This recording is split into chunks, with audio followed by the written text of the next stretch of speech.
What we have here is a summary based question. The passage given below is followed by four summaries. Choose the option that best captures the essence of the passage. For millennia, in the process of opening up land for agriculture, gardens, grazing, and hunting, humans have created ecological mosaics, small patches as such, or patchworks as it says here. Landscapes holding a mixture of habitats like meadows, gardens, and forests, right? So these are small patches of land that have different habitats, meadows, gardens, and forests. These were not designed as nature reserves, but often catered to hugely diverse animal life. Research indicates that European hay meadows cultivated for animal feed were actually more successful at preserving a vast array of species. Array is nothing but a wide range of species than meadows explicitly cultivated for biodiversity. Studying the early Holocene, researchers have found that human presence was about as likely to increase biodiversity as reduce it. Of course, not all human created landscapes have the same value. A paved subdivision with astroturfed lawns, astroturfed is nothing but the fake ones that are intended to look like grass lawns, yes, but are actually synthetic. Right? So, astroturf lawns is very different to a village with diverse vegetable and flower gardens. But scientists continue to find evidence that the old idea of humans as antithetical is completely opposed to nature. Right? So, the old idea of humans as antithetical to nature is also wrong headed, and that rosy visions of thriving human free environments are more imaginary than real, right? So rosy visions are idealistic visions, yes, of thriving, meaning without humans around, the environments are doing extremely well, are growing and developing, right? So this particular idea that humans are completely opposed to nature is wrong headed, says the author. And to have idealistic visions of environments which are completely human free are more imaginary than real. So these are certain important words. As we go through the passage, we underline what we feel can be keywords in the passage. The topic word of the passage, which is pieces of land that have different kinds of habitats, right, and cater to hugely have a vast array of species in it. The passage ending with the idea that humans are completely opposed to nature is actually wrong-headed. There could be another opinion on that. Right? So let's see what the options tell us. Studying the early Holocene and human practices over millennia, researchers say that while agricultural meadows, gardens, and forests were not explicitly designed as nature reserves, they actually preserved a vast array of species, belying the idea that humans harm nature. Now, this option, while at first sight it looks like a definite possibility, it looks like it covers all the ideas in the passage, doesn't actually do that. For one, it puts too much emphasis on this idea. Now, this is one part of the passage, right? So the author gets to this part saying, studying the early Holocene, researchers have found that human presence was about as likely to increase biodiversity as reduce it. So that the Holocene is mentioned in order to convey a specific idea. Right?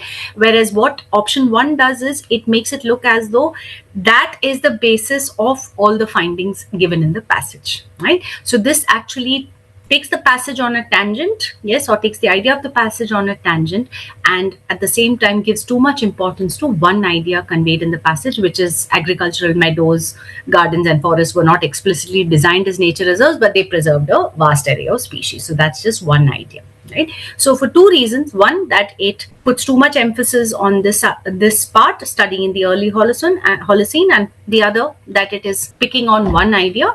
Option 1 should not be our answer. Right?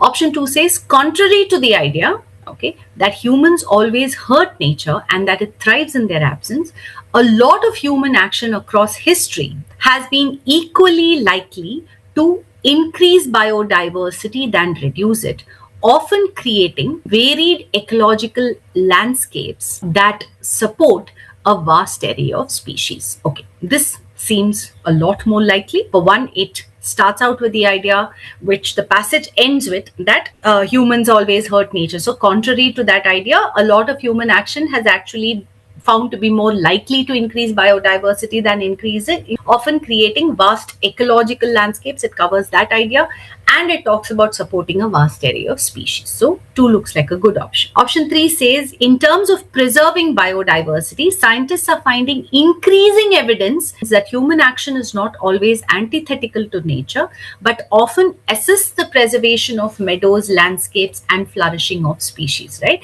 So this is for one thing, making a mishmash of ideas in the passage without properly conveying the idea, and also talks about finding increasing evidence that human action is not always antithetical to nature, which is not something that is stated in the passage. Therefore, option 3 can be rolled out. Option 4 says, in our attempt to shape the world around us to our needs. This itself is bringing in an idea that is not talked about in the passage, because what the first line says is, in the process of opening up land for agriculture, gardening, grazing, and hunting, that is not equal to, or that cannot be equated to, in our attempts to shape the world around us to our needs, right? Only by a stretch can the two ideas be considered the same. Humans have often created landscapes like meadows, gardens, and forests, which support hugely diverse species and are more successful at preserving them than parks created specifically for this, right? So the beginning of option 4 itself brings in something that is not stated in the passage, and on that basis itself we can eliminate it. Rest of the option also does not conform to what the passage is about, right? So option 2 is our best choice. The 4 sentences labeled 1, 2, 3, and 4 given below, when properly sequenced, would yield a coherent paragraph. Decide on the proper sequencing of the order of the sentences and key in the sequence of the 4 numbers as your answer. We start with sentence 1, which says, literature on screen suggests something more capacious. Capacious is containing a lot, right? So in this sense, it would mean something that covers a large area, covers many aspects, and defining than citation. Citation is quoting.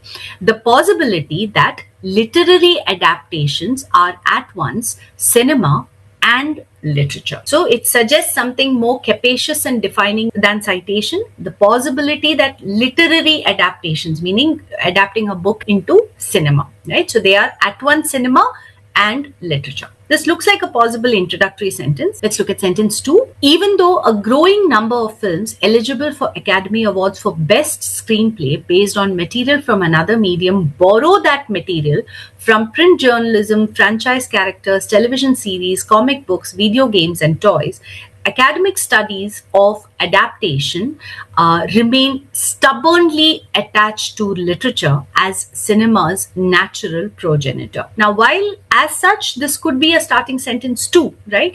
It seems to develop on the idea of adapting literature for the screen. They contain elements of both cinema and literature. They remain stubbornly attached to literature as cinema's natural progenitor, means the one that gives birth to cinema. It is as if adaptation studies, by borrowing the cultural cachet of literature, cachet is in this case the charm of literature, the rich elements that it contains, sought to claim its institutional respectability and gravitas. Gravitas is the serious nature of something that deserves respect, right? Even while ensuring adaptations enduring aesthetic methodological subordination to literature proper. Right? So this is definitely talking about adaptation. So this is not our starting sentence.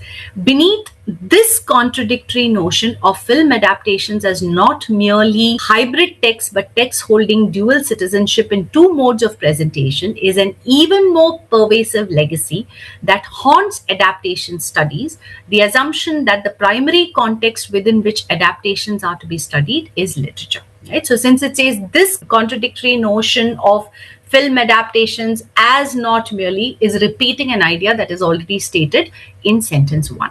Right? So overall, sentence 1 seems like our best starting sentence, followed by sentence 4, which has a direct connection. It is elaborating upon what is mentioned in sentence 1. This would then be followed by sentence 2, which says, even though a growing number of films eligible for this borrow that material from this, etc., academic studies of adaptation remain stubbornly attached to literature as cinema's natural progenitor. Right? So this should follow sentence 4. And then sentence 3, it is as if adaptation studies, by borrowing this, sought to claim its institutional respectability and gravitas, even while ensuring adaptation's enduring aesthetic and methodological subordination to literature proper. So sentence 3 would be the best concluding sentence, rounding off this idea. So 1, 4, 2, 3 would be the sequence. The given sentence is missing in the paragraph below. Decide where it best fits among options 1, 2, 3 or 4 indicated in the paragraph. So the missing sentence is, the region's Western customers found it hard to believe that Dhaka muslin could possibly have been made by human hands. There were rumors that it was woven by mermaids, fairies and even ghosts. The implication being that it was that delicate. Right, so that is the idea, because generally things woven by mermaids and fairies are meant to be ethereal and delicate, right? So it could not have been made by human hands, is what the missing sentence is telling us. Now let's look at the paragraph. Once upon the silty banks of the Meghna river, a miracle was spun, a fabric so light that it was called Baft Hawa or woven air. This was Dhaka muslin, the world's most coveted cloth, right? So these two sentences introduce the Dhaka muslin, right? Then we have slot 1 where we could possibly fit the missing sentence. The next sentence says, hand spun from a rare cotton called Puti Karpas, found nowhere else on earth and woven with a 16-step sacred ritual, beginning with cleaning the cotton using the teeth of a river catfish. Now this is talking about this sentence is talking about the process of weaving it, right? The previous two sentences talked about or introduced the Dhaka muslin. So since the missing sentence says that Western world, very hard to believe that it could have been made by human hands. Next given sentence after slot 1 in the passage talks about the process of weaving it. Option 1 seems like a good place to put the missing sentence. Slot 2 would not be a good place to put it because it's talking about the fact that it is so delicate, right? Whereas here it's talking about the ritual. The previous sentence is talking about the ritual of weaving it.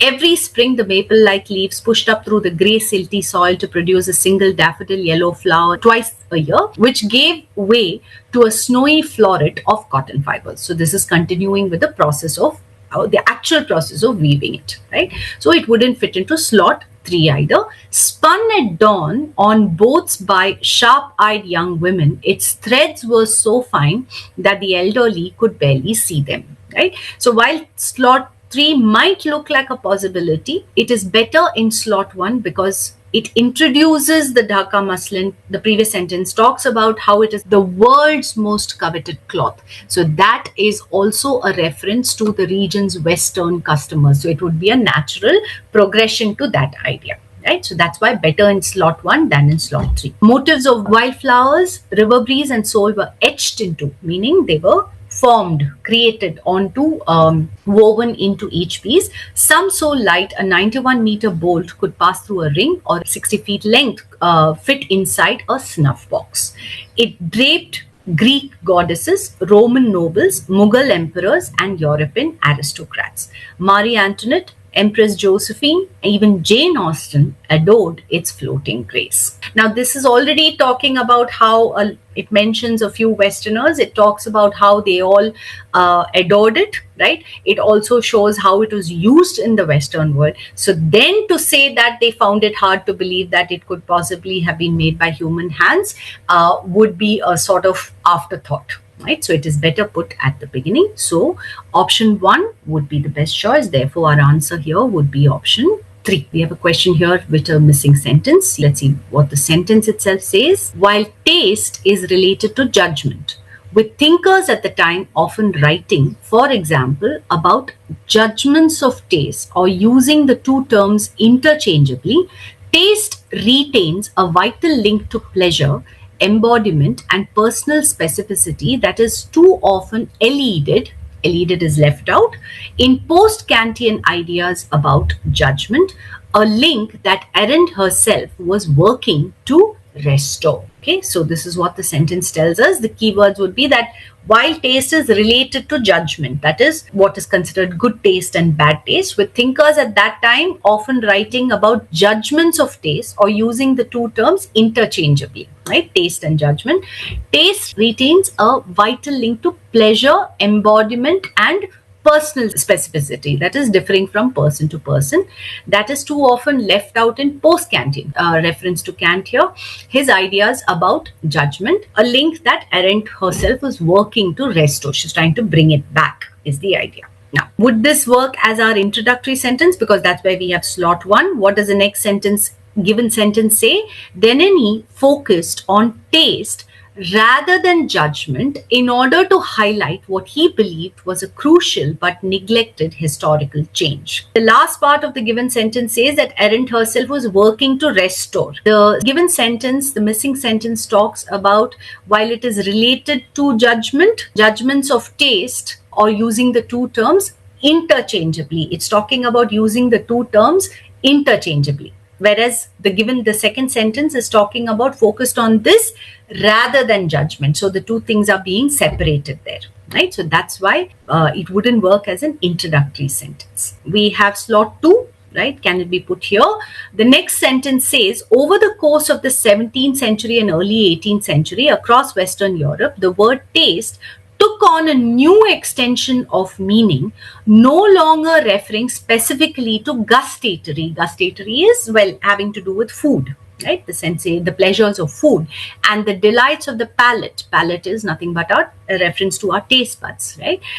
But becoming for a time one of the central categories for aesthetic and ethical thinking, right? So it wouldn't fit into slot 2, because again the next given sentence is saying that the word taste took on a new extension of meaning, whereas here it is talking about taste and judgment being used interchangeably, so on and so forth, right? So it wouldn't fit into slot 2. It could fit into slot 3, right? Because here the idea has been introduced, that it moved on, the idea of taste moved on from relating to gustatory and sensation and the delights of the palate, and came to be associated with aesthetic and ethical thinking. The next sentence says, after slot 3, tracing the history of taste in Spanish, French and British aesthetic theory, as Denneny did, also provides a means to recover the compelling and relevant writing of a set of thinkers who have largely been neglected by professional philosophy. Right? So it wouldn't work as the last sentence, but yes, it can fit into slot 3. Right? So our answer here would be option 4, which gives us or mentions option 3. The 4 sentences would yield a coherent paragraph. Decide on the proper sequencing of the order of sentences and key in the sequence of the 4 numbers as your answer. As books age, the cellulose and lignin in the paper begin to break down, releasing a mix of volatile organic compounds into the air. Old books carry a scent that many people instantly recognize and even love. These compounds, right? So this is definitely not our starting sentence. Yes, and this familiar aroma also is not our starting sentence. So as such, option 2, right, or sentence 2 seems like the best starting sentence. It introduces the idea of a scent that books have and some people even love. Right, so we start with 2, follow it up with 4 because we get a direct link there in the form of this familiar aroma, right? Just another word for scent. Yes, this would then be followed by sentence 1, which now talks about this scent or aroma in terms of the chemical aspect of it, that the cellulose and lignin begin to break down, releasing a mix of volatile organic compounds, and that gives us a direct link to sentence 3, which says these compounds are benzaldehyde, which gives off an almond-like scent, vanillin, which smells like vanilla, ethyl hexanol, which is a floral scent, toluene, which is sweet, and furfural, which has a slightly bready scent. Right? So 2, 4, 1, 3 would be our sequence. 5 jumbled sentences related to a topic are given below. 4 of them can be put together to form a coherent paragraph. Identify the odd sentence out and key in the number of that sentence as your answer. PFAs are a class of about 15,000 compounds most frequently used to make products water, stain, and grease resistant. Right? So they are meant to make these products resistant to these 3 things: water, stain, and grease. New research suggests exposure to some common perfluoroalkyl and polyfluoroalkyl substances, PFAs, cause changes to gene activity, and that these changes are linked to health problems, including multiple cancers, neurological disorders, and autoimmune disease. It suggests that exposure to some of these PFAs cause changes to gene activity, and these changes are linked to health problems. These PFAs compounds are dubbed forever chemicals because they do not naturally break down in the environment. The research may also point towards other diseases potentially caused by PFAs that have not yet been identified. The findings are a major step towards determining the mechanism by which the chemicals cause disease and could help doctors identify, detect, and treat health problems for those exposed to PFAs before the issues advance. What we notice here is that 3 sentences talk about the relationship between PFAs and diseases, right? That they cause diseases. There's a tendency to cause diseases. Research shows that. One sentence is an introduction, right? It introduces PFAs to us. And there's another sentence that talks about it as or gives a description of it as forever chemicals. If we look for a relationship as such, we need the sentence that introduces PFAs to us. And 3 sentences are naturally linked to each other because they talk about PFAs and their connection to disease, right? The fact that they may be causing diseases, right? Therefore, sentence 3, which talks or gives a description of the PFAs as forever chemicals, but does not in any way link to the discussion about they're causing diseases, would be the odd one out. 5 jumbled sentences related to a topic are given below. 4 of them can be put together to form a coherent paragraph. Identify the odd sentence out and key in the number of that sentence as your answer. Copper-colored pixie cut and a number of pink feather antlers, Taurus himself resembles a child's doodle. Right? A doodle is like a small drawing that we do without paying too much attention, generally because we want to keep our hands occupied. Right? His casual millennial delivery, peppered with ums and ahs, makes surreal concepts sound like items on a brunch menu. Right? Meaning it doesn't sound very serious.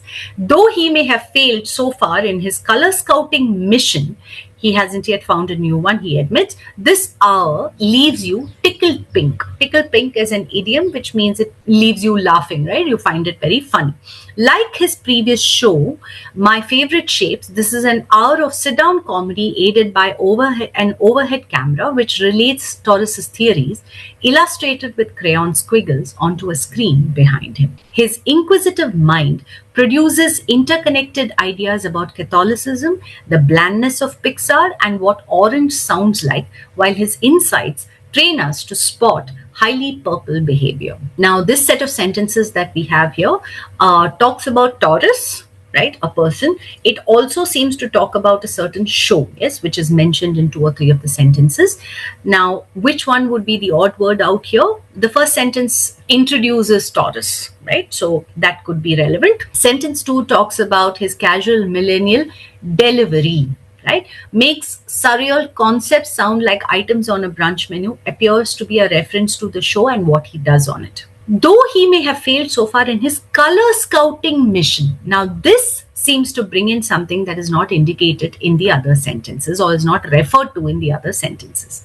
So this seems like the most likely odd sentence out, because the next sentence 4 is talking about the show. It mentions the show, like his previous show, it mentions that, and this is an hour of sit-down comedy, so it describes the show. Right? And his inquisitive mind produces interconnected ideas about this, which would be a reference to making surreal concepts sounding like items on a brunch menu. So sentence 3, which seems to bring in something that is not discussed elsewhere in the other sentences, seems like the most likely answer. We have here a passage that talks about how sciences use instrumentation, right? It brings about, or it adds instrumentation, or uses technology in order to help its progress in the field. It goes on to talk about how different sciences have different approaches to it. Let's see what the passage says. Different sciences exhibit different science cultures and practices. For example, in astronomy, observation, until what is today called the new astronomy, had always been limited to what could be seen within the limits of optical light. Indeed, until early modernity, the limits to optical light were also limits of what humans could themselves see within their limited and relative perceptual spectrum of human vision. With early modernity and the invention of lensed optical instruments, that is, telescopes, astronomers could begin to observe phenomena never seen before. Magnification and resolution began to allow what was previously imperceptible, right, to be perceived, but within the familiar limits of optical vision. Galileo, having learned of the Dutch invention of a telescope by Hans Lippershey, went on to build some 100 of his own, improving from the Dutch 3x to nearly 30x telescopes, which turn out to be the limit of magnificational power without chromatic distortion. And it was with his own telescopes that he made the observations launching early modern astronomy, that is, phases of Venus, satellites of Jupiter, etc. Isaac Newton's later improvement with reflecting telescopes expanded upon the magnificational resolution capacity of optical observation, and from Newton to the 20th century, improvement continued onto the later very large array of light telescopes today. Following the usual technological trajectory is the path of movement or development of more is better, but still remaining within the limits of the light spectrum. Today's astronomy has now had the benefit of some 4 centuries of optical telescopy. The new astronomy, however, opens the full known electromagnetic spectrum to observation, beginning with the accidental discovery of radio astronomy early in the 20th century and leading today to the diverse variety of EMS telescopes which can explore the range from gamma to radio waves. Thus, astronomy, now outfitted with new instruments and smart adaptive optics, very large arrays, etc., illustrates one style of instrumentally embodied science, a techno-science. Of course, astronomy, with the very recent exceptions of probes to solar system bodies, Moon, Mars, Venus, asteroids, remains largely a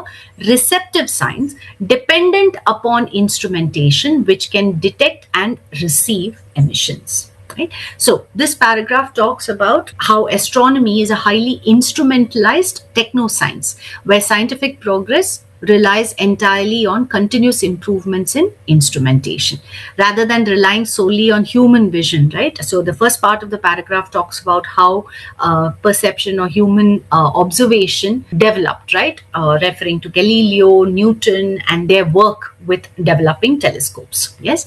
So rather than relying solely on human vision, it has evolved from optical observation to exploring the entire electromagnetic spectrum, which is what is referred to in the latter half of the passage, establishing itself as a largely receptive science that detects some cosmic emissions. The second paragraph starts with contemporary biology displays a quite different instrument array and, according to Evelyn Fox Keller, also a different scientific culture. She cites, quotes, her own experience coming from mathematical physics into microbiology and takes account of the distinctive instrumental culture in her Making Sense of Life, which is released or published in 2002. Here, particularly with the development of biotechnology, instrumentation is far more interventional than in the astronomy case. Microscopic instrumentation can be and often is interventional in style.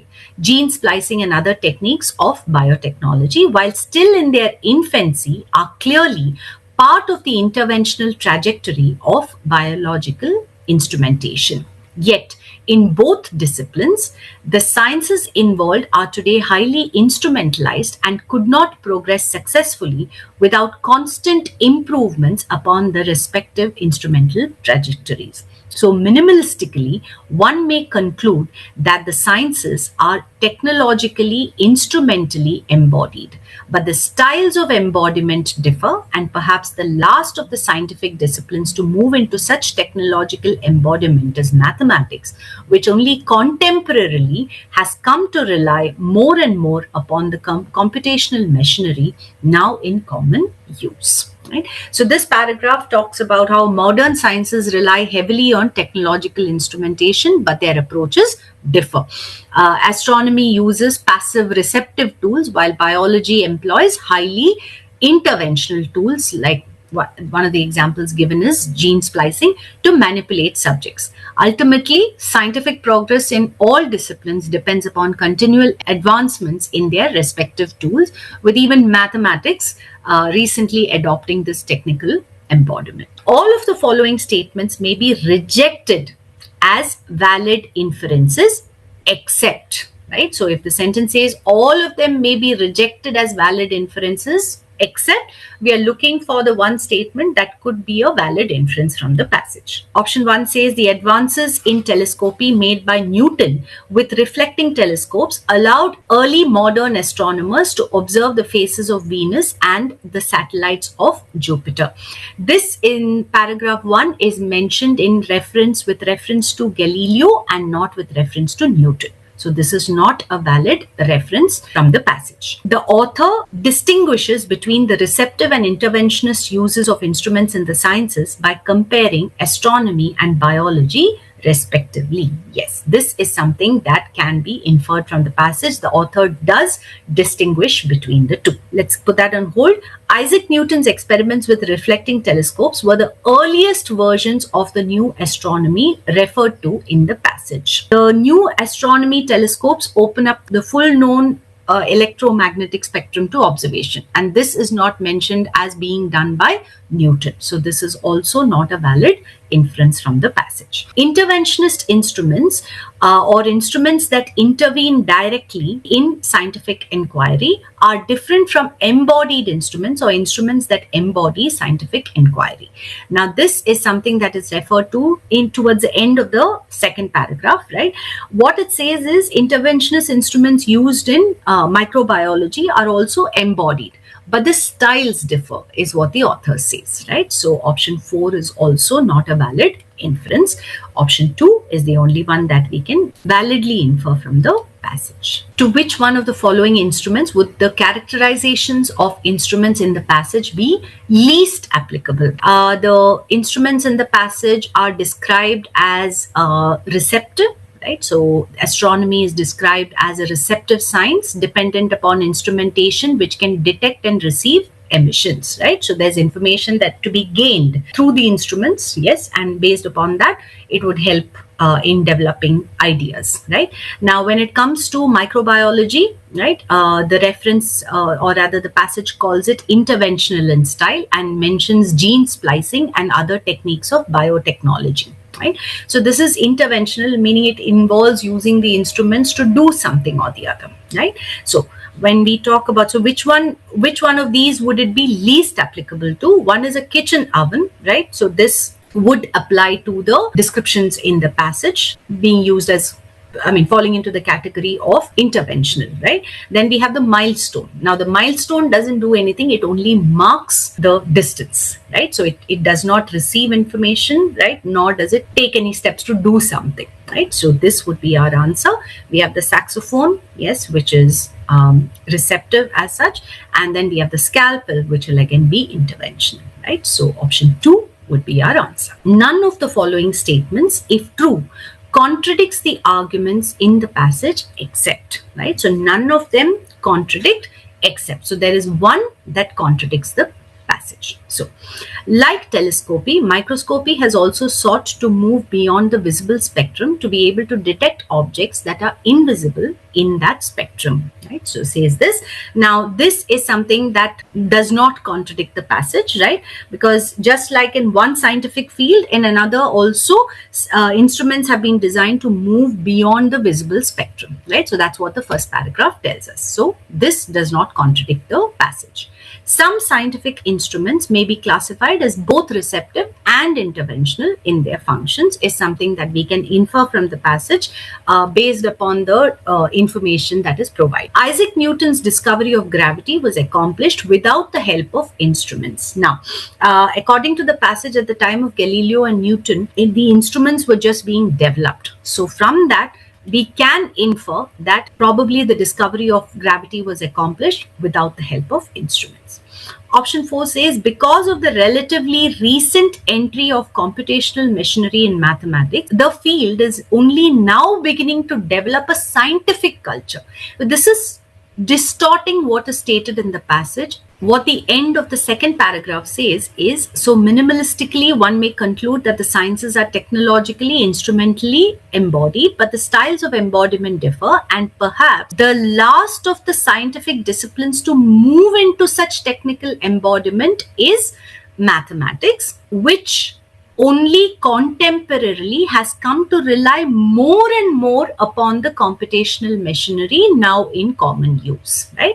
So it's not the relatively recent entry of computational machinery, it's more the reliance of mathematics more and more, which is recent. Right? So there itself, there is a distortion, and also it doesn't say or indicate in any way that it is only now that the field of mathematics is beginning to develop a scientific culture. So this contradicts the arguments in the passage. Therefore, option 4 would be our answer. Which one of the following observations is a valid conclusion to draw from the statement that the sciences involved today are highly instrumentalized and could not progress successfully without constant improvements upon the respective instrumental trajectories? Towards the end is where this is mentioned. Which one is a valid conclusion to draw from the statement? Option 1 says the use of instruments and scientific trajectories must be respected in order to see successful progress in them. Well, it does not indicate anything about respecting it or not respecting it. Right? So that's why this would not be a valid conclusion. The growth of scientific technologies has led to the embodiment of progress in the trajectories of improvement. So the growth of scientific technologies has led to the embodiment of progress is just words that from the passage that are used, put together in such a way to make us think that it refers to the passage or it conveys the ideas in the passage, but it actually doesn't. Highly instrumentalized work in the sciences has resulted in the progressive improvement of scientific constants. So this is bringing in something that is not indicated in the passage. Yes. Therefore, option 3 is also wrong.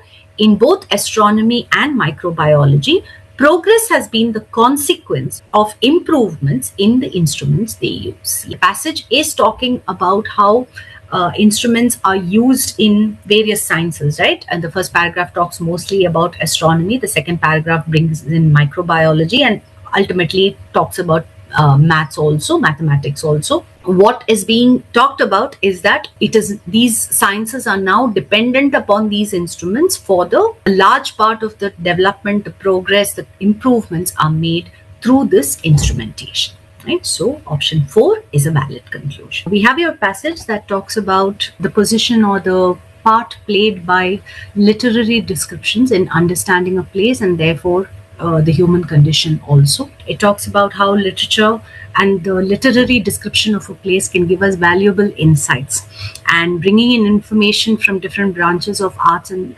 science can help us understand the human condition a lot better. Let's take a look at the passage. This book takes the position that setting in literature is more than just a backdrop, that important insight into literary text can be made by paying close attention to how authors craft plays as well as how to place functions in a narrative. The authors included in this reference work engage deeply with either real or imagined geographies. They care about how human decisions have shaped landscapes and how landscapes have shaped human practices and values. Some of the best writing is highly vivid, employing the language of the senses because this is the primary means through which humans know physical space. Right? So it indicates that setting in literature, that is where the story is placed, is more than just a backdrop, that we can get important insights into literary text by understanding how authors craft place, that is how they describe the place, yes, so on and so forth. Literature can offer valuable perspectives on physical and cultural geography. Unlike scientific reports, literary narrative can provide the emotional component missing from the scientific record. In human experience, geographical places have a spiritual or emotional component in addition to and as part of a physical layout and topography. This emotional component, although subjective, is no less real than a surveyor's map. Human consciousness of a place is experienced in a multimodal manner.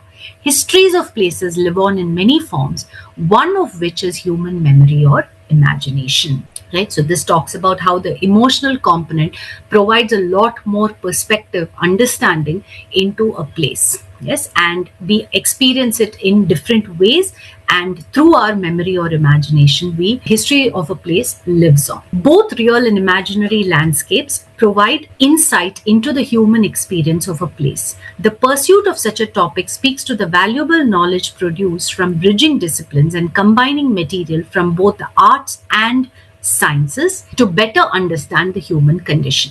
The perspectives that most concern cultural geographers are often those regarding movement and migration, cultivation of natural resources, and organization of space.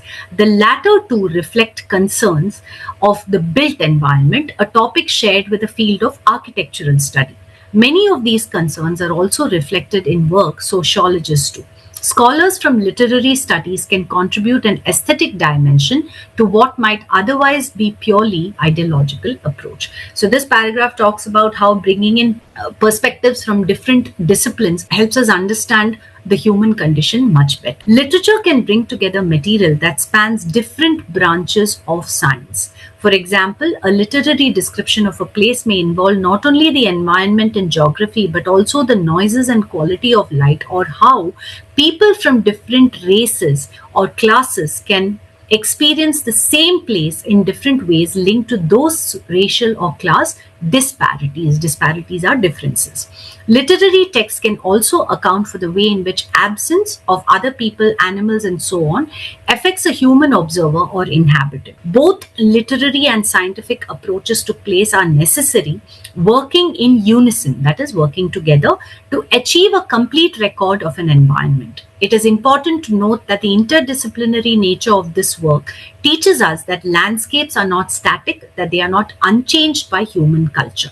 At least part of their identity derives from the people who inhabit them and from the way space can alter and inspire human perspective.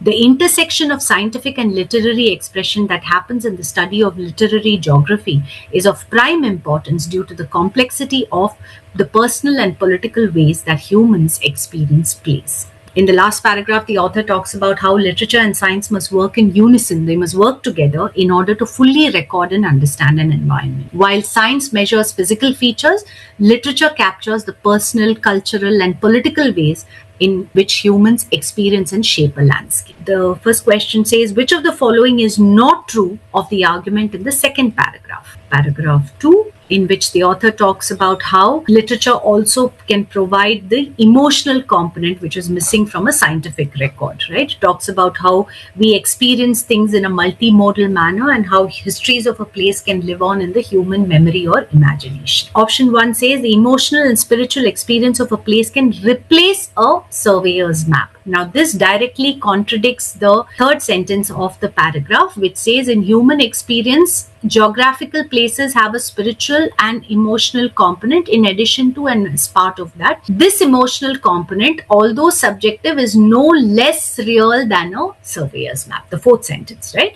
So it does not say that it can replace a surveyor's map, and therefore this is not true of the second paragraph. The author uses the example of the literary description of a place to illustrate that. Now, the literary description of a place is there in the last paragraph, in the second sentence. This sentence talks about how the literary description of a place involves not just the environment and geography, but also how different people experience it. Option 1 says scientific approaches to the place are more accurate than the literary ones, which is not what the passage is telling us. Option 2 says literature can convey how different people experience the same place differently. So option 2 captures the idea in the last paragraph. Architects use diverse methods to calibrate the noises and lights of a given place is not what the passage is telling us.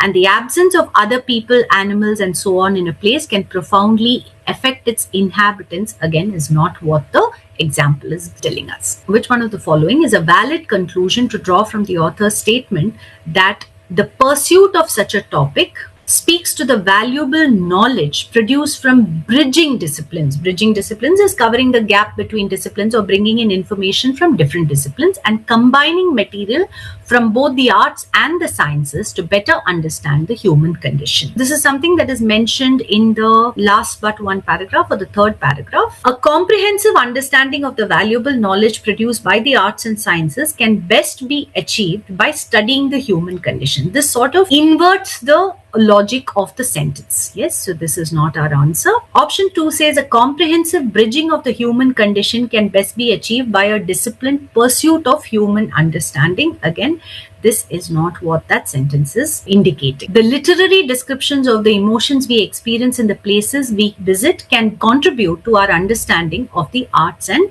sciences. Well, that's not what the statement is talking about, right? The statement is talking about bringing in information from different disciplines and combining that information in order to better understand the human condition. So option 4 says a comprehensive understanding of the human condition can best be achieved by combining the findings of disciplines from the arts and sciences. So option 4 captures it accurately. All of the following statements, if false, would contradict the arguments in the passage except that. This question, though a twisted one, is asking us essentially to identify the one statement which, if true, would not be in line with the argument in the passage. Highly vivid writing, employing the language of the senses, can capture the multimodal manner in which humans experience places. We look at the last but one sentence of the second paragraph. This information is present, right? So this is something that, if false, would contradict the passage. Literature provides us with deep insights into the ways in which movement and migration affect physical geography.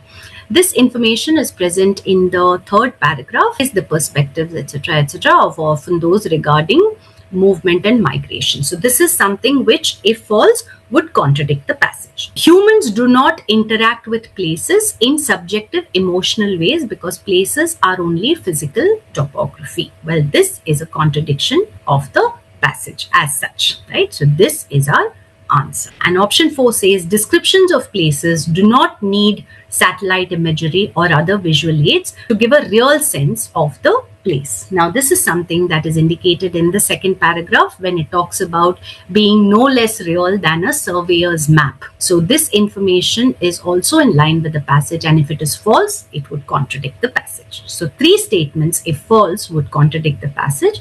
This option 3 would not. Therefore, that is our answer. The passage given below is followed by 4 summaries. Choose the option that best captures the essence of the passage. In 1903, left-wing feminist Elizabeth Mackay invented the landlord's game, the original version of what became Monopoly. It was designed as a powerful teaching tool to illustrate the dangers of monopolies and how wealth could concentrate in the hands of a few. The game featured a circular path, properties, and a go-to-jail space.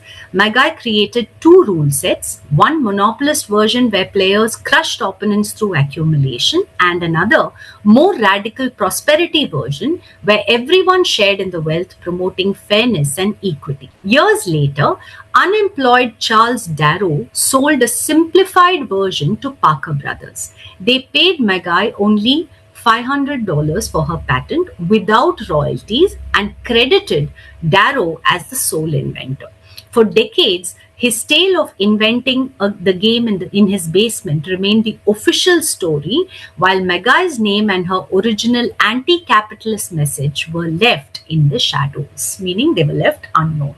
Right? So these are the key points. One is Elizabeth Magai and how she was the original inventor of the game. Charles Darrow is the one who ultimately sold it, and Magai was only given a meager amount as for her invention, and for a long time no one even knew that she is the one who had invented the game. Option 1 says, celebrated icons of the gaming industry Charles Darrow and Parker brothers snatched the feminist icon Elizabeth Magai's original design and transformed Monopoly into a worldwide phenomenon while barely acknowledging her. Now straight away, celebrated icons of the gaming industry is information that is beyond the scope of the passage. Snatch the feminist icon Elizabeth Magai's original design is a bit of an exaggeration.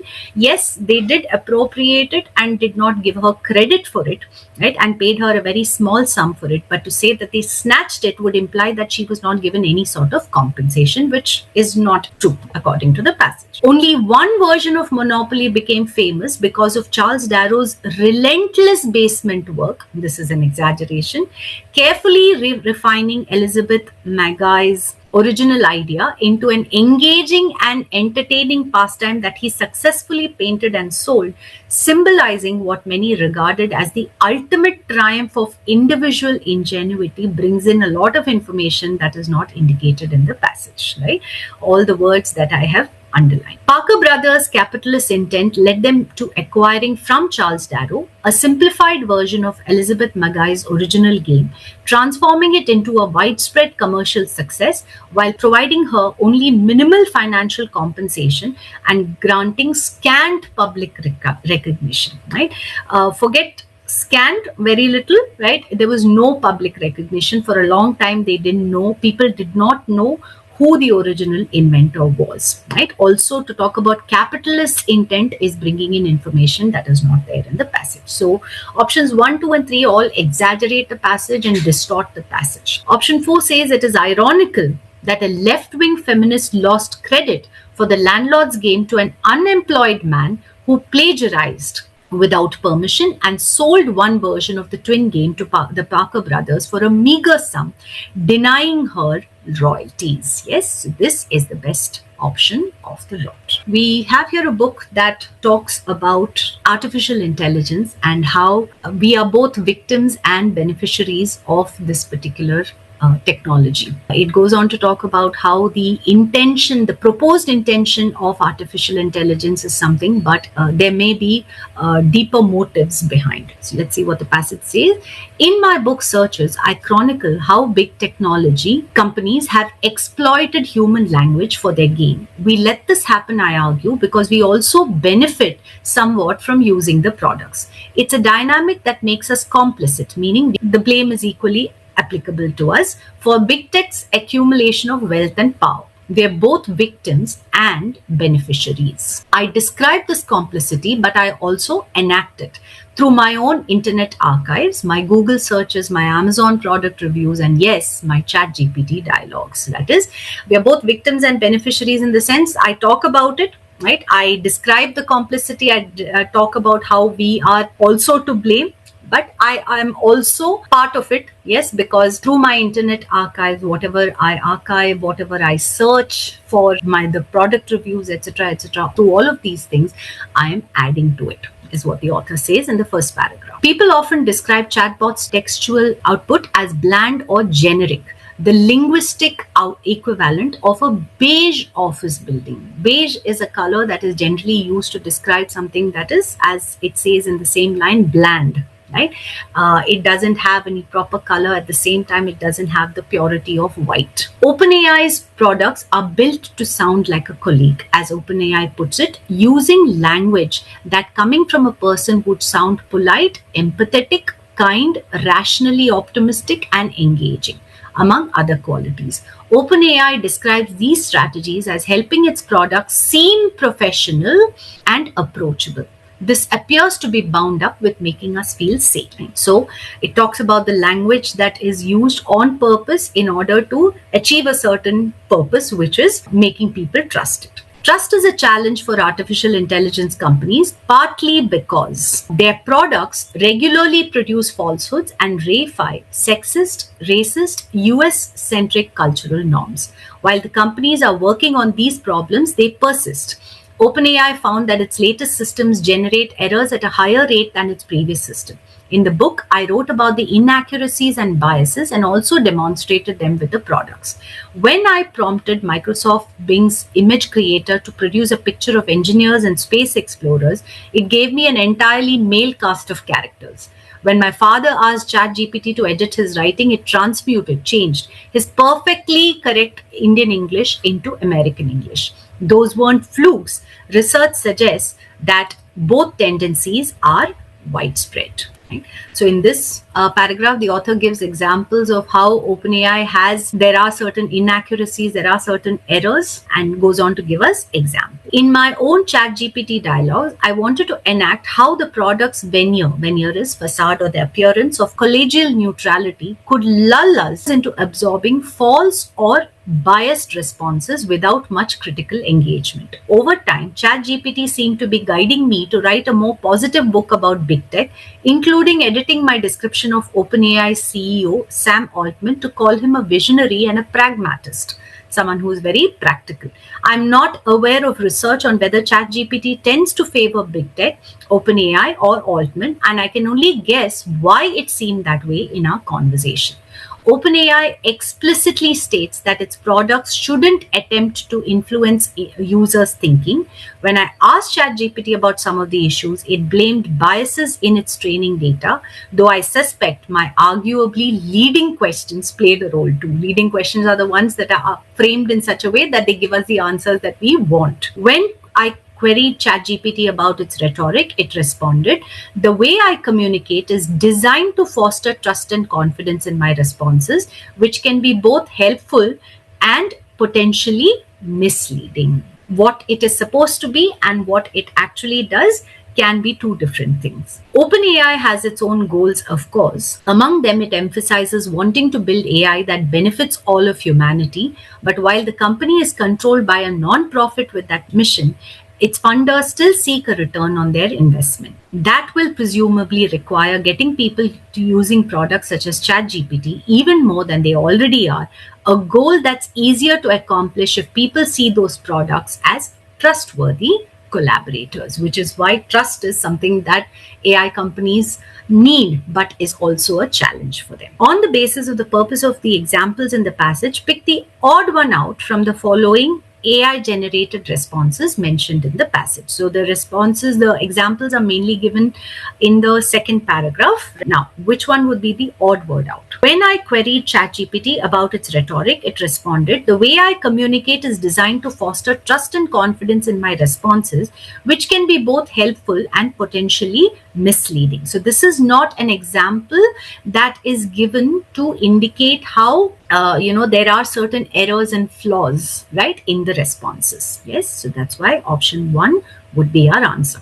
Option 2 talks about a flaw that, when ChatGPT was asked to edit the writing, it changed the perfectly correct Indian English into American English, right, which is an inaccuracy. When I prompted Microsoft's Bing image creator to produce a picture of engineers and space explorers, gave me an entirely male cast of characters, which is politically incorrect. And over time, ChatGPT seemed to be guiding me to write a more positive book about big tech, right? Not something that the author wanted to do, but ChatGPT seemed to be guiding the author's writing in that direction, which could also be a flaw or an inaccuracy. Option 1 is the only one that doesn't fit into that pattern. All of the following statements from the passage affirm, confirm, they assert, they support the disjunct, right? The difference between the claims about AI made by tech companies and what AI actually does accept, right? So which is the one that doesn't affirm it? It says, "It's a dynamic that makes us complicit in big tech's accumulation of wealth and power. We are both victims and beneficiaries." Yes, so this would affirm that there is a difference between what they aim to do or what they claim to aim to do and what is actually done. In my own ChatGPT dialogues, I wanted to enact how the product's veneer of collegial neutrality could lull us into absorbing false or biased responses without much critical engagement. So this also affirms that idea. When I prompted Microsoft's Bing Image Creator to produce a picture of engineers and space explorers, it gave me an entirely male cast of characters, which is, well, it is politically incorrect in this day and age, especially, and it is given by the author as an example of one of the inaccuracies or flaws that it may have. So the claim that is made is that they want to promote trust, they want to build trust, etc., etc. Doing something like this would definitely not help to do that. So this also affirms that idea. I'm not aware of research on whether ChatGPT tends to favor big tech, OpenAI, AI, or Altman, and I can only guess why it seemed that way in our conversation, right? So this is something that the author conveys. This does not help to support the disjunct between the claims made by the companies and what AI actually does. This is something that the author says about the author's approach to it, right? So the author says that I can only guess why it seemed that way in our conversation, goes on to say that it could have something to do with the leading questions that the author herself asked, right? So option 4 is the answer. The author compares AI generated text with a beige office building for all of the following reasons, except which is the one that doesn't tell us why the author compares it to a beige office building. So this is in the second paragraph. Option 1 says AI generated text often exhibit a warm, polite and collegial tone. So warm, polite and collegial tone would imply, collegial implies something that peers would understand, right? That's the idea. So this is something that would go along with the idea of a beige office building, meaning something that is quite bland, right? So this would not be our answer. AI aims to foster a feeling of trust and credibility among its users. Well, if it wants to build that trust and credibility, again, it would be something that would not get into something controversial, right? So again, it would be bland and uninspired. So yes, this could also be a reason that the author compares AI generated text with a beige office building. AI tends to blame its training data when scrutinized for its biases. This would not be a reason that the author would compare AI generated text with a beige office building. So this would be our answer. And option 4 says AI generates generalized responses that lack specificity and nuance. Again, that would contribute to something beige. So that would also be a reason that the author compares it with a beige office building. The author of the passage is least likely to agree which one of the following claims. The neutrality of AI is conducive to critical thinking. Well, the author would definitely not agree with this because the author compares it to a beige office building. So this would be our answer. When we use AI, we become accomplices. Well, the author talks about complicity in the first paragraph. So definitely something that the author would agree with. ChatGPT favors AI companies and their officials like Sam Altman in its responses, which is what the author is discussing in the fourth paragraph. The neutrality of AI is motivated by economic considerations, is something that the author is talking about in the last paragraph, because it says that its funders still seek a return on their investment. So option 1 is the one that goes against the ideas in the passage. We have here a passage that talks about the process of natural selection in one species specifically, which is the Mexican tetrafish. There are the cave fish part of the species, that is, there are the non-cave dwelling ones and the cave dwelling ones, and the cave dwelling ones are the ones that do not have eyes. Now the author discusses in this particular passage how this aspect may have come about. Let's take a look at the passage. Time and again, whenever a population of Mexican tetrafish was swept into a cave and survived long enough for natural selection to have its way, the eyes disappeared. But it's not that everything has been lost in cavefish. Many enhancements have also happened. Studies have found that cave-dwelling fish can detect lower levels of amino acids than surface fish can. They also have more taste buds and a higher density of sensitive cells alongside their bodies that let them sense water pressure and flow. Killing the processes that support the formation of the eye is quite literally what happens. Just like non-cave-dwelling members of the species, all cavefish start making eyes. But after a few hours, cells in the developing eye start dying until the entire structure has disappeared. Developmental biologist Misty Riddle thinks this apparent inefficiency may be unavoidable. The early development of the brain and the eye are completely intertwined. They happen together, she says. That means the least disruptive way for eyelessness to evolve may be to start making an eye and then get rid of it. So this paragraph talks about the process of it and how Misty Riddle, who is a developmental biologist, thinks that this may be unavoidable. Right? So the cavefish the embryos start to make the eyes, and then within a few hours, the cells start dying and the structure disappears. It's easy to see why cavefish would be at a disadvantage if they were to maintain expensive tissues they aren't using. Since relatively little lives or grows in their caves, the fish are likely surviving on a meager diet of mostly bat species and organic waste that washes in during the rainy season. Researchers keeping cavefish in labs have discovered that genetically, the creatures are exquisitely adapted to absorbing and storing nutrients. Fats can be toxic for tissues, evolutionary physiologist Nicholas Rohner explains, so they are stored in fat cells. But when these cells get too big, they can burst, which is why we often see chronic inflammation in humans and other animals that have stored a lot of fat in their tissues. Yet, a 2020 study by Rona Krishnan and their colleagues revealed that even very well-fed cavefish had fewer signs of inflammation in their fat tissues than surface fish do. Even in their sparse cave conditions, wild cavefish can sometimes get very fat, says Riddle. This is presumably because whenever food ends up in the cave, the fish eat as much of it as possible, since there may be nothing else for a long time to come. Intriguingly, Riddle says, their fat is usually bright yellow because of high levels of carotenoids, the substance in the carrots that your grandmother used to tell you were good for your eyes. The first thing that came to our mind, of course, was that they were accumulating these because they don't have eyes, says Riddle.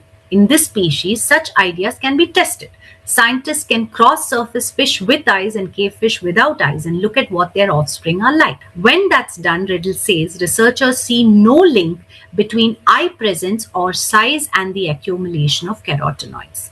Some eyeless cavefish had fat that was practically white, indicating lower carotenoid levels.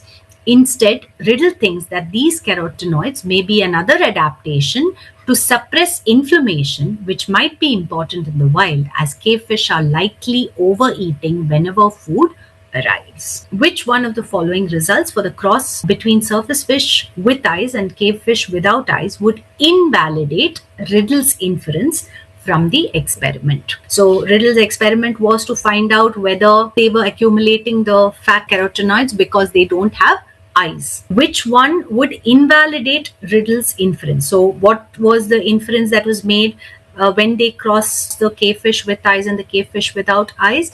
They saw no link between eye presence or size and the accumulation of carotenoids. Right? So which one would invalidate it? Now option 1 says some eyeless offspring had white fat, right? Well, that's already mentioned, but that would not help to invalidate this particular reference. One thing to be noted is that the carotenoids are usually bright yellow. Fat is usually bright yellow because of the levels of carotenoids, right? Option 2 says some offspring with eyes had white fat. This again is something that is irrelevant because this is something that is mentioned in the passage as something that is part of it. Some offspring with eyes had yellow fat, right? So this is already indicated in the passage. That would not invalidate the experiment. Only eyeless offspring had yellow fat. Well, the passage says that one inference that they made from this was that there was no link between eye presence or size and the accumulation of carotenoid. Now, if only eyeless offspring had yellow fat, that would invalidate Riddle's inference. So option 4 is our answer. Which one of the following best explains why the apparent inefficiency is unavoidable? Now this is indicated or mentioned in the second paragraph where Misty Riddle says that this apparent inefficiency may be